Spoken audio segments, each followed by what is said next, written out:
तो hello guys नहीं बोलते हैं। Hello students, today we will cover first chapter of our first volume, that is partnership fundamentals. हम एक शॉर्ट क्लिप बना रहे हैं ताकि आपका सारा कॉन्सेप्ट उसमें कवर हो जाए। I will try to cover all the concept, but मुझे पता है एक वीडियो में सारे कॉन्सेप्ट्स कवर नहीं हो सकते हैं, yet I will try today. Concepts cover करने के बाद हम लोग न्यूमेरिकल्स प्रैक्टिस करेंगे। पूरा टीएस गरेवाल खत्म कर सकते हो, पूरा डीके गोयल खत्म कर सकते हो, अपने अपने इंस्टीट्यूट का मटेरियल का सम सॉल्व कर सकते हो, बट हर एक सोल्यूशन के पीछे कॉन्सेप्ट होता है। तो चलिए हम उस कॉन्सेप्ट को आज सीखते हैं। कॉन्सेप्ट क्लियर हो जाएगा तो कोई भी सम बन सकता है। So this video is all about concepts.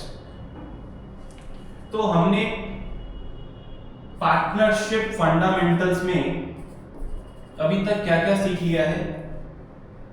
In section of Indian partnership act 1932 हमें इसका डेफिनेशन दिया हुआ है। डेफिनेशन में लिखा है it is the relation between persons.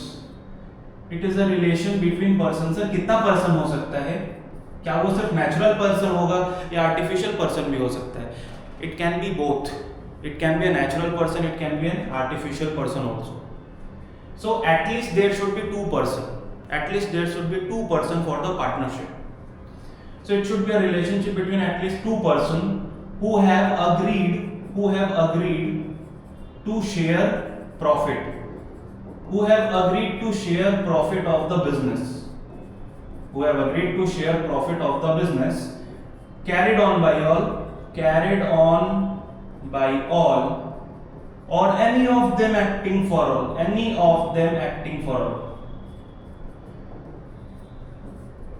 So हमारे सेक्शन 4 में पार्टनरशिप का ये डेफिनेशन लिखा हुआ है, तो आपको भी एग्जैक्टली सेम डेफिनेशन लिख के आना है एग्जाम में। अपना खुद का डेफिनेशन क्रिएट मत करना if you are using Indian partnership act 1932। Please do not make your own definitions, it will be wrong. So according to IPA 1932, it is a relationship between persons who have agreed to share profit of the business carried on by all or any of them acting for all. Sir, relation between person तो clear है। agreement क्या चीज का होना चाहिए? agreement written भी हो सकता है, agreement oral भी हो सकता है। partnership fundamentals में हमारे accounts ये बोलता है कि agreement can be written और it can be oral। जरूरी नहीं है आप written agreement ही रखो, ओरल एग्रीमेंट पे भी आप पार्टनरशिप चालू कर सकते हैं। प्रॉफिट शेयरिंग का मतलब क्या होता है? प्रॉफिट शेयरिंग का मतलब क्या हम लॉस शेयर नहीं कर सकते हैं? ऐसा बिल्कुल नहीं है। प्रॉफिट शेयरिंग का मतलब होता है, लॉ बोलता है प्रॉफिट शेयरिंग मतलब प्रॉफिट कमाने का इंटेंशन होना चाहिए। There should be an intention to earn the profit. अगर आपका प्रॉफिट कमाने का इंटेंशन नहीं है तो उसको हम पार्टनरशिप नहीं बोलेंगे, उसको हम एनजीओ बोलेंगे। अगर आपको समाज का भला करना है तो हम उसको पार्टनरशिप नहीं बोलते हैं, हम उसको एनजीओ बोलते हैं। तो पार्टनरशिप बोलता है कि प्रॉफिट कमाने का इंटेंशन होना चाहिए, बिजनेस भी होना चाहिए, और लास्ट में इतना बड़ा जो हमने सेंटेंस लिखा है इसका हम बोलते हैं म्यूचुअल एजेंसी रिलेशनशिप होना चाहिए। सर म्यूचुअल एजेंसी रिलेशनशिप क्या होता है?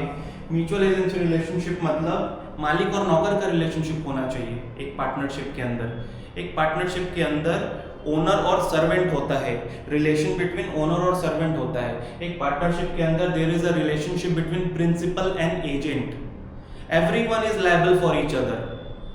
जस्ट फॉर एग्जांपल, अगर हमारे पास 3 पार्टनर है ए, बी और सी, और बाहर से कोई बंदा आता है डी नाम का पर्सन, किसका गला पकड़ने आता है?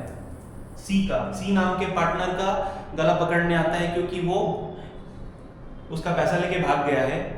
तो क्या डी इन दोनों को शू कर सकता है इस बंदे के जगह पे? अगर वो फर्म के अंदर नहीं रहता है, अगर वो भाग गया है, तो क्या डी इन दोनों को पकड़ सकता है, इन दोनों का गला पकड़ सकता है? हाँ, बिल्कुल कर सकता है।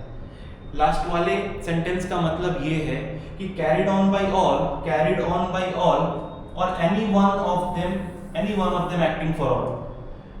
A is liable for B and C, B is liable for A and C is liable for